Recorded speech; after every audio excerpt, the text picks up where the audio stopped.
Microbidding in the DSP. DSP allows you to edit bid values individually for most of the reporting elements.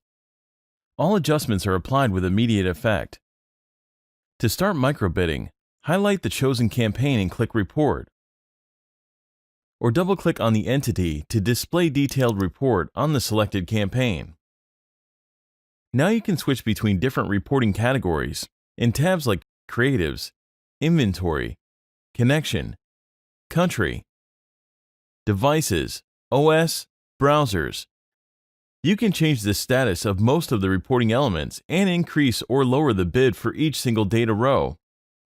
Let's adjust bids based on Creative's performance. You can do so by accessing the Creatives tab. To pause a Creative switch, the toggle in the Status column. You can also multi-select rows by selecting the checkboxes you can find next to the items in the report. Once selected, click Pause. Repeat the action if you would like to resume chosen elements. For each line, you can also change the bid price by clicking on the value set in the bid column and then adjusting the price in the corresponding field. Where a line is performing well, you may want to increase the bid price to secure more inventory of the same type. Where the line is underperforming, you may want to reduce the bid price or pause it.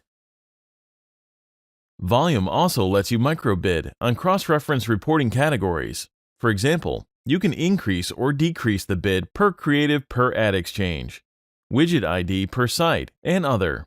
Choose parameters for the grouping and hit Apply. You will then be able to increase or lower the bid to the desired amount by clicking on the right button. Once you start making the changes to your bids, you will see all the bid adjustments in the Bid Adjustment tab. To learn more on how to manage your bid adjustments, watch our next video. Thanks for watching.